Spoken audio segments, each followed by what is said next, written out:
Olá pessoas, na aula de hoje vamos dar sequência ao nosso curso no capítulo 2 do nosso livro. Vamos falar aqui do item 1 e do item 2, que é corrente elétrica e diferença de potencial. Eu vou apresentar primeiro o que o livro mostra para a gente e depois, se necessário, eu faço uma complementação numa próxima aula, tá? Então vamos nos guiar aqui pelo que está sendo apresentado no livro. Então, o item 1 ele vai dar o conceito de corrente elétrica. Tá aqui, marcado aqui para vocês. Ó, corrente elétrica é um fluxo ordenado de cargas elétricas. Nós já vimos que as cargas elétricas se distribuem nos materiais em quantidades iguais, positivas e negativas. Todos os materiais são compostos por átomos, né?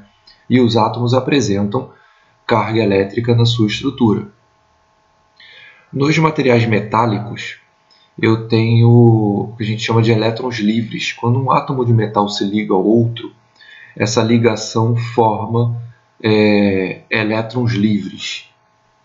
Esses elétrons são portadores de carga em condutores metálicos. Só que essas cargas ficam se movendo aleatoriamente dentro de um condutor metálico. Tá?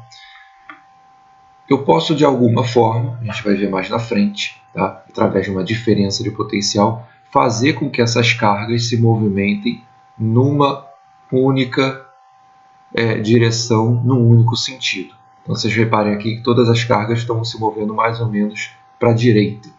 Tá? Então, esse fluxo ordenado de cargas é o que a gente chama de corrente elétrica.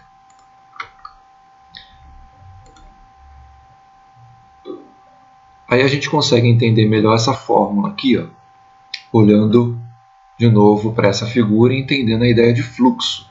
Então, se eu estou falando de fluxo de carga elétrica dentro de um condutor, vamos olhar para cá, essa fórmula aqui, ok? Entendendo que I é a intensidade de carga, o Q é uma quantidade de carga, e o ΔT, intervalo de tempo. Então, a intensidade da corrente elétrica nada mais é do que a medida desse fluxo de cargas dentro de um condutor. Tá? Então, quanto maior a quantidade de cargas que flui através do condutor, em um determinado intervalo de tempo, maior vai ser a intensidade da corrente elétrica. Tá? Ficou bem confuso aqui, vamos voltar. Aqui, ó. Quanto maior a intensidade, a quantidade de carga fluindo, maior vai ser a intensidade da corrente elétrica dentro de um condutor. Tá? Então significa o seguinte, a visão mecânica aqui pode ser de uma estrada. Eu tenho uma estrada e eu tenho lá passando poucos carros pela estrada, o fluxo é pequeno.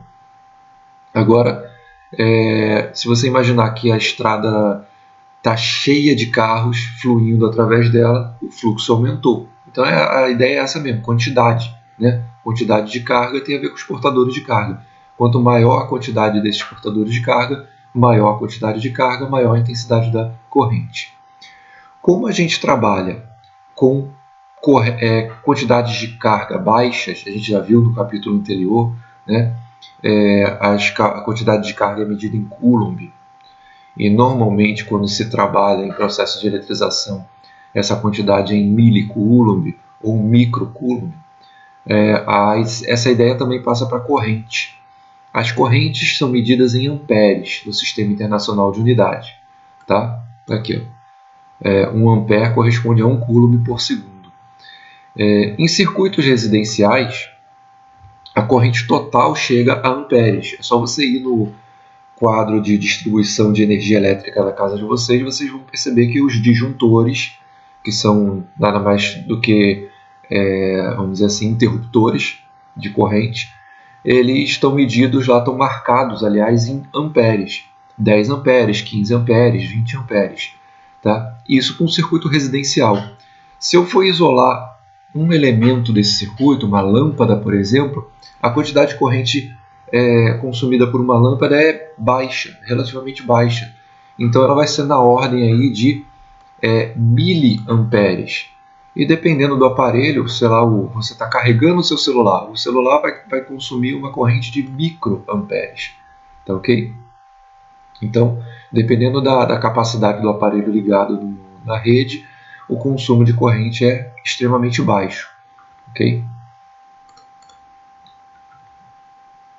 Aí aqui ele fala sobre as pilhas, uma leitura interessante, um pouquinho de histórico, e é o que eu falei, os assuntos são intimamente ligados à corrente elétrica e à chamada diferença de potencial, elas são intimamente ligadas. Então, como é que eu produzo corrente elétrica no material, no condutor, aliás? Submetendo esse condutor a uma diferença de potencial. Quem é que produz essa diferença de potencial? As pilhas, por exemplo, ou os geradores eletromecânicos. Tá? Então, aqui na frente, depois dessa leitura, o livro apresenta aqui os dois tipos de corrente que a gente pode obter: a corrente contínua ou a corrente alternada. A corrente contínua é produzida por geradores do tipo pilhas, baterias ou células fotovoltaicas. Tá? Então, o que é a corrente contínua? O fluxo de cargas é num único sentido dentro do condutor. E a corrente alternada, ela é produzida pelos geradores eletromecânicos, então pelas usinas termoelétricas ou hidroelétricas que abastecem as residências e as indústrias. Tá? Então, esses geradores eletromecânicos, eles fazem a carga elétrica oscilar dentro do condutor. Então, vamos voltar aqui para esse desenho aqui do início. Tá? Então, olha só, na corrente contínua, a carga vai se mover num único sentido. Aqui, a carga se move aqui nesse caso num único sentido, aqui para a direita. Na corrente alternada, essa carga ela vai se mover tanto ora para a direita, ora para a esquerda. Ela vai oscilar. Tá? Então, o que uma pilha faz é fazer as cargas se movimentarem num sentido só.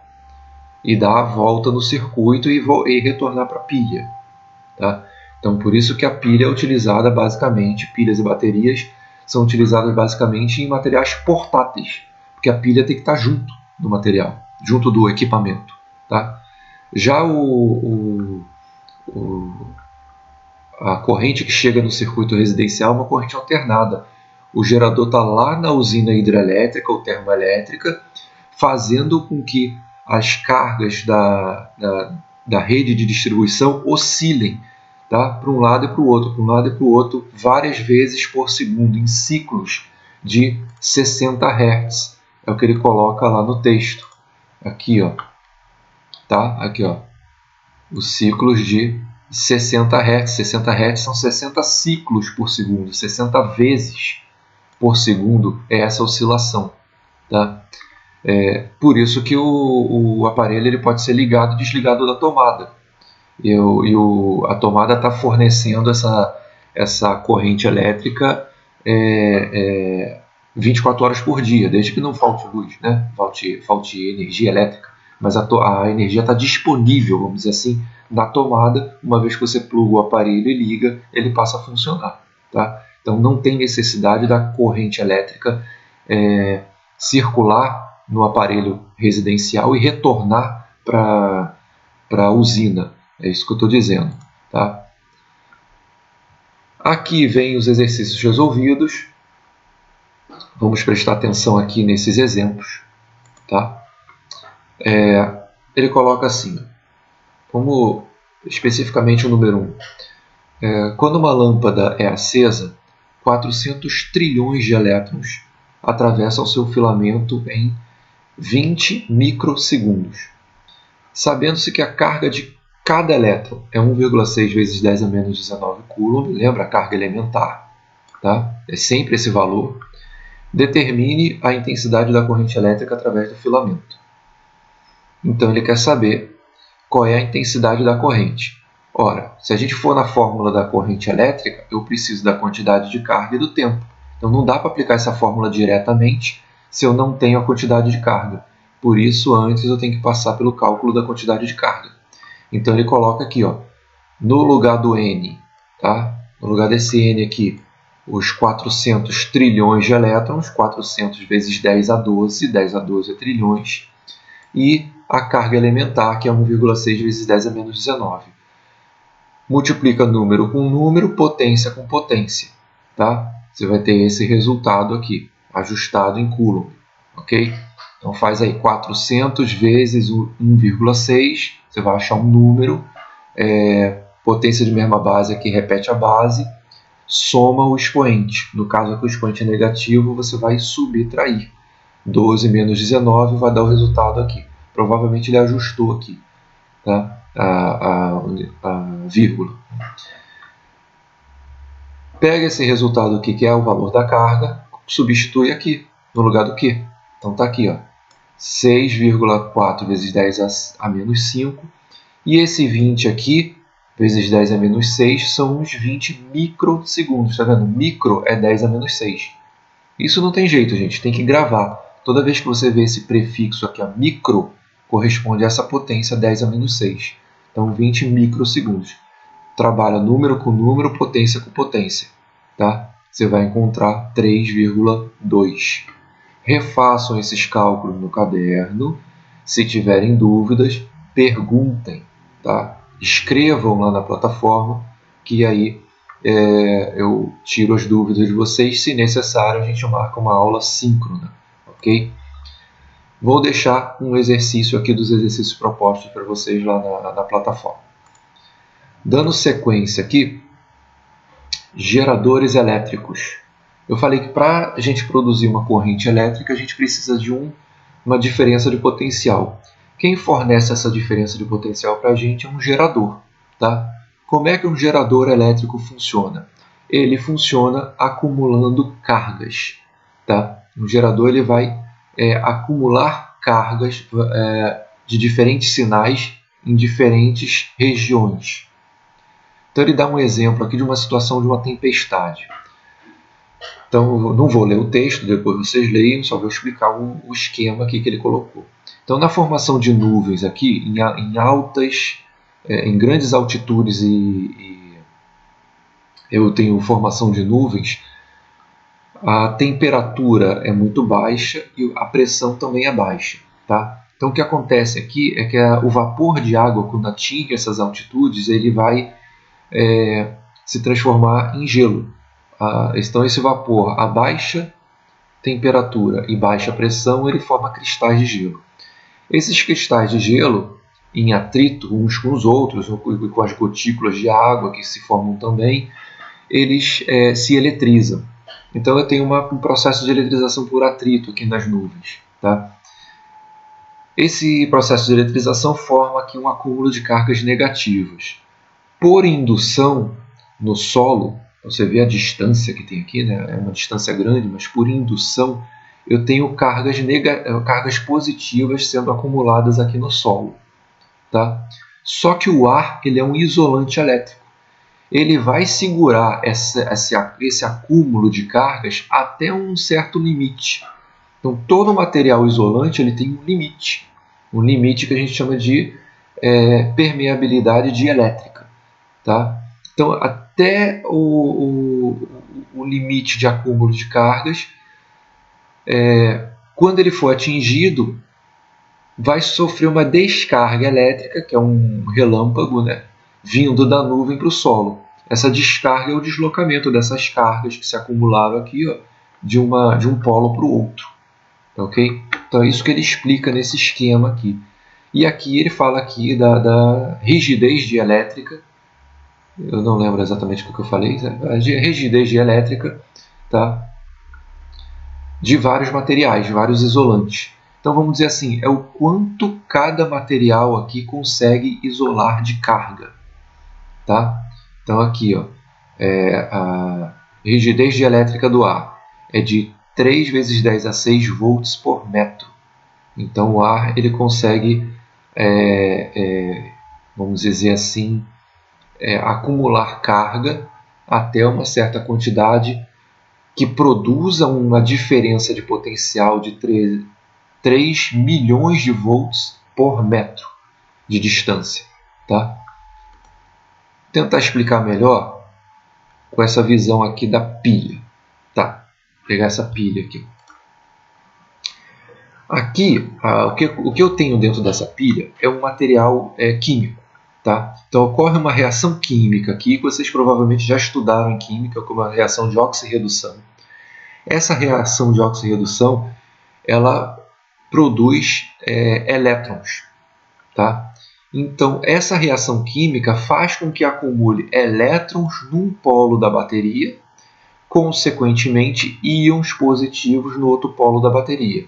E tem um material isolante aqui dentro que não deixa as cargas se moverem por dentro da pilha, tá? À vontade. As cargas não têm esse caminho de um polo para o outro facilitado.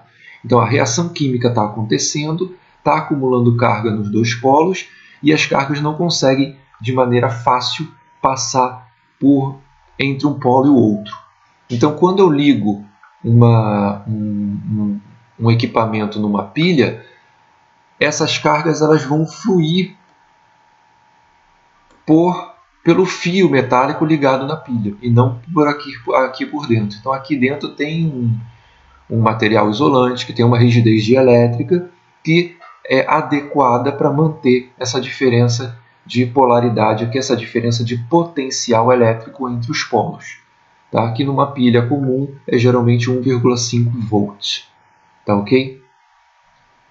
Então a gente vai ficar revisando esses conceitos de corrente elétrica e diferença de potencial. Corrente elétrica e diferença de potencial. Tá? Então não se preocupem se vocês, num primeiro momento, não entendi direito como é que é isso. Leiam, releiam, vejam o vídeo de novo e a gente, nas próximas aulas, revisa novamente esse conceito. Que está faltando também fechar uma tríade. Né? Tem 3 conceitos que são intimamente ligados. A corrente elétrica, a diferença de potencial e a resistência elétrica, que a gente vai deixar para a próxima aula. Tá? Senão essa aula fica muito longa, fica muito cansativa para vocês. Por final, eu deixo um exercício desses propostos aqui para vocês.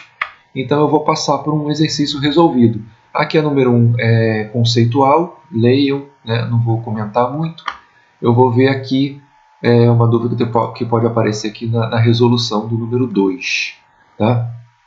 Então ele fala aqui, sabendo que a rigidez dielétrica do ar é 3 vezes 10 a 8 volts por metro, calcule a tensão elétrica gerada por uma nuvem a 5.000 metros de altitude.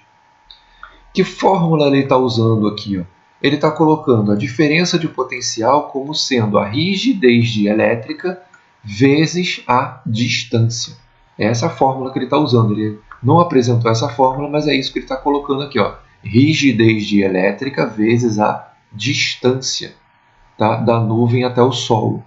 Então, faz número com número, potência com potência. No caso aqui ele fez 3 vezes 5.000, 15.000, repetiu a potência e depois ajustou, tá vendo? 3 zeros aqui e mais uma casa decimal ele jogou aqui para o expoente. Na verdade tem um errinho aqui.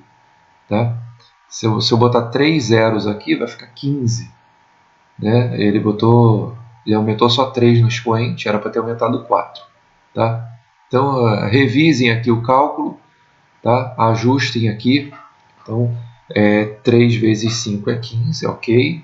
15.000, 10 elevado a 6. Para esse expoente aqui virar 9, eu tenho que usar só 3 casas decimais aqui. Então, ficaria 15 vezes 10 a 9, ou então 1,5 vezes 10 a 10. Tá? Então, tem um pequeno erro de digitação aqui na resolução do livro. Tá? E eu vou deixar um desses exercícios aqui para vocês lá na plataforma. Tá? Na próxima aula, a gente vai falar aqui sobre o item 3, caracterizando algumas grandezas elétricas, e aí eu complemento as 3 grandezas fundamentais aí da eletrodinâmica para vocês com a resistência elétrica. Ok? Obrigado pela atenção. Qualquer dúvida, escreva nos comentários. Até a próxima.